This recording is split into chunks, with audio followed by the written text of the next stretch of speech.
1943, Western Europe. German Luftwaffe aces burst into laughter when intelligence photos revealed America's newest fighter, a massive, bloated aircraft they mockingly called Der Dicke, the Fat One, convinced it would be easy prey for their nimble Messerschmitts and Focke-Wulfs. Within months, these same pilots were radioing desperate warnings as Republic P-47 Thunderbolts dove from impossible altitudes, their 8 machine guns shredding German fighters like paper, while absorbing damage that should have been fatal. But what terrifying realization about American industrial power finally made these veteran aces understand they weren't just fighting a different airplane, they were fighting an enemy whose true strength they had catastrophically underestimated? The morning sun cast long shadows across Luftwaffe airfield near the French coast in early 1943. Germany ruled the skies of Europe. Their sleek Messerschmitt fighters and deadly Focke-Wulf aircraft had swept Allied planes from the heavens for years. The pilots who flew these machines saw themselves as knights of the air, modern warriors carrying on ancient traditions of honor and skill. Hauptmann Klaus Weber stood tall among his squadron mates, his uniform decorated with medals earned through 47 confirmed kills. The men gathered around him had good reason for their confidence. Their aircraft were fast, nimble, and proven in countless battles. Their mechanics knew every bolt and wire. Their intelligence network brought them detailed reports about enemy movements before Allied pilots even knew they would fly. But this morning brought something different. An intelligence officer arrived carrying fresh photographs and reports. The images showed a new American fighter plane, and the German pilots could hardly believe their eyes. The aircraft looked enormous compared to their own sleek machines. It was thick and heavy, like a flying brick with wings attached. Weber picked up one of the photographs and shook his head with amusement. The other pilots crowded around, pointing and laughing at the strange machine. Someone called it a flying bathtub. Another pilot joked that Americans must build their fighters the same way they build their women, big and slow. Weber himself gave the aircraft a mocking nickname that stuck, calling it Der Dicke, which meant the Fat One. The intelligence reports confirmed what their eyes already told them. This Republic P-47 Thunderbolt weighed almost twice as much as a German fighter. How could something so heavy possibly compete with their nimble aircraft? The Americans must be desperate, the pilots agreed, sending such clumsy machines into combat against proven German fighters. Yet even as the laughter filled the briefing room, small details emerged that should have given them pause. One reconnaissance pilot mentioned hearing strange engine sounds during his last patrol, deeper and more powerful than anything he had encountered before. Radio operators reported intercepted American transmissions mentioning fighters operating at altitudes no German plane could reach. Most troubling was a single damaged photograph of a P-47 flying over German territory.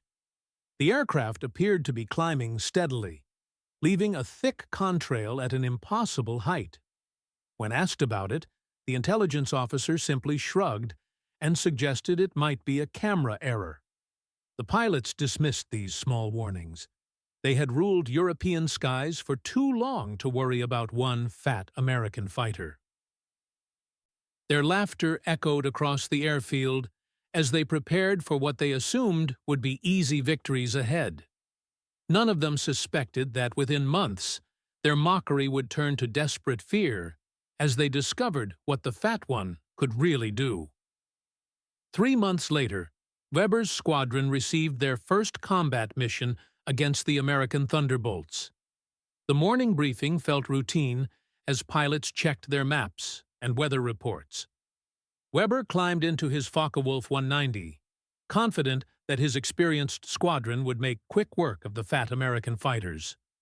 The engine roared to life beneath him, and soon 8 German fighters rose into the clear blue sky. At 15,000 feet, they spotted their targets. A formation of P-47 Thunderbolts flew in loose formation, appearing even bulkier in person than in the photographs. Weber smiled inside his oxygen mask and radioed his wingman to prepare for an easy kill. The German fighters began their attack approach, climbing toward what they assumed would be sitting ducks. What happened next shattered everything Weber thought he knew about air combat. Instead of turning to fight or diving to escape, the Thunderbolts simply climbed higher. Weber pushed his throttle forward and pulled back on his stick, but his fighter began to shake and strain. The thin air at 25,000 feet made his engine sputter and lose power. Above him, the P-47s continued climbing as if the altitude meant nothing to them. Then the Americans turned and dove. Weber had never seen anything move so fast. The massive Thunderbolts fell from 30,000 feet like stones dropped from heaven, their thick wings cutting through the air with terrifying speed. The sound they made was unlike anything the German pilots had heard before, a deep howling that grew louder as they approached. The first burst of gunfire from a diving P-47 caught Weber's wingman completely by surprise. 8 .50 caliber machine guns fired together, creating a stream of bullets thicker than anything German fighters carried. The young pilot's Messerschmitt simply came apart in the air, pieces of metal spinning away as the aircraft dissolved into wreckage. Weber tried to follow the attacking Thunderbolt, but the American pilot pulled out of his dive and climbed away again, his powerful engine carrying him beyond reach. 2 more German fighters fell in the next few minutes, torn apart by the devastating firepower of the P-47s. The remaining Germans fled toward home, their confidence shattered like glass. Back at base, reports flooded in from other squadrons with similar stories. Pilots described Thunderbolts returning to Allied airfields with enormous holes in their wings and fuselages, damage that should have been fatal, but somehow was not. The American fighters seemed built like flying tanks, able to absorb punishment that would destroy any German aircraft. Intelligence officers brought even more troubling news. American factories were producing over 1,000 P-47s every month, while German production struggled to replace their daily losses. Weber stared at these numbers in disbelief. The fat fighters they had mocked represented something far more dangerous than any single aircraft. They represented an enemy with resources beyond imagination. By late 1944, Weber's world had turned upside down. His best friend Otto had been shot down by P-47s 3 months earlier, and when he returned from Allied captivity, the stories he told changed everything.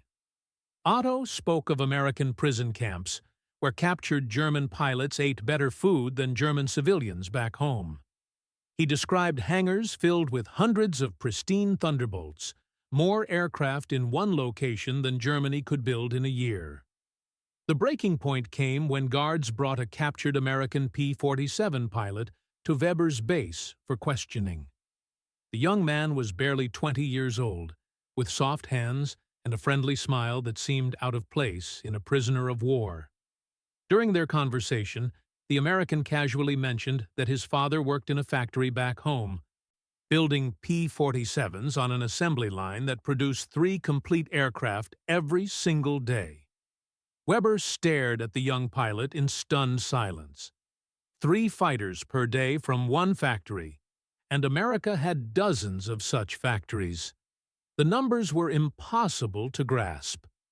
Germany's entire aircraft industry struggled to build 50 fighters per month, while this one American boy's father helped create 90 Thunderbolts in the same time period.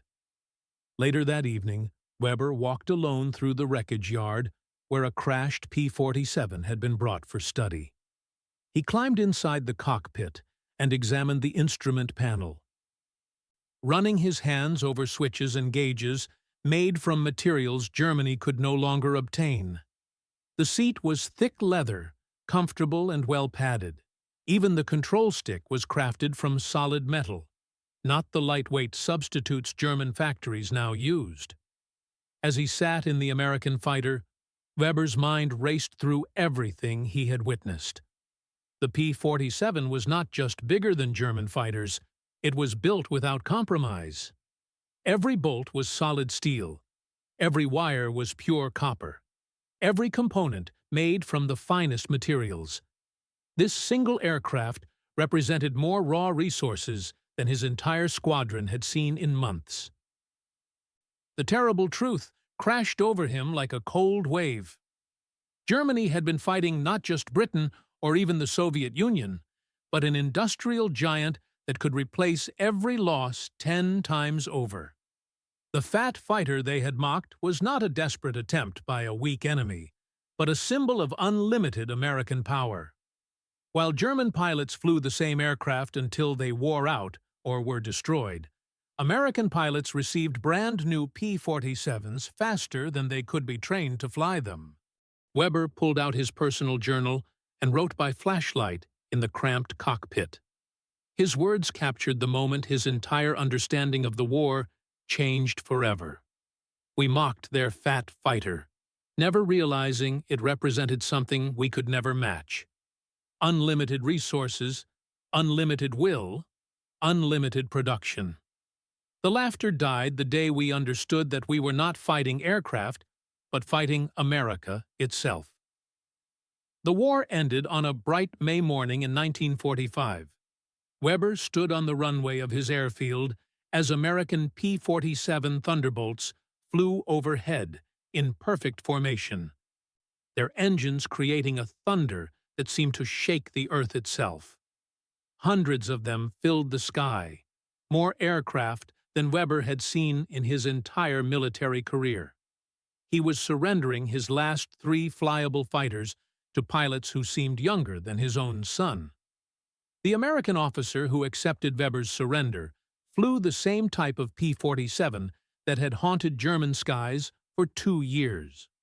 When Weber asked about the aircraft, the young pilot smiled and explained that his Thunderbolt was actually scheduled for retirement. Newer, even more powerful fighters were already replacing the P-47s back in America. What had seemed like Germany's greatest nightmare was already becoming yesterday's technology. In the months that followed, Weber worked for the American occupation forces, helping to rebuild German airfields. Every day he watched P-47s land and take off, their thick frames carrying supplies and personnel across a country that no longer had any aircraft of its own. Some Thunderbolts had been converted to carry mail. Others hauled medicine and food to German cities. The same fighters that had destroyed the Luftwaffe now helped feed German children.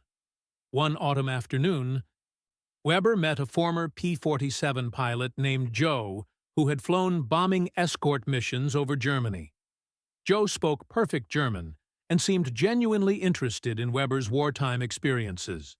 As they shared coffee in the ruins of what had once been a proud German airbase, Joe explained how American factories had built over 15,000 P-47s during the war. When production ended, most were simply scrapped or sold as surplus.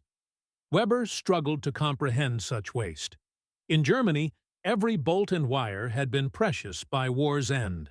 American pilots had thrown away more aircraft than Germany had ever built. Joe noticed Weber's expression and gently explained that abundance, not scarcity, had always been America's greatest weapon. The P-47 represented something uniquely American, the ability to build whatever was needed in whatever numbers were required. Years later, Weber became a flight instructor in the new West German Air Force, teaching young pilots to respect their aircraft and understand their enemies. On his desk sat a small piece of aluminum from the P-47 he had examined in 1944, a reminder of the lesson that had changed his life. When students asked about his wartime experiences, Weber would hold up that piece of metal and tell them the truth he had learned too late. We mocked the Thunderbolt because we saw only its size and weight. We failed to see its soul, the unlimited capacity of free people to build, to fight, and to win through determination and resources beyond our imagination. Our laughter died not from their guns alone, but from our own terrible ignorance of what we were truly fighting against.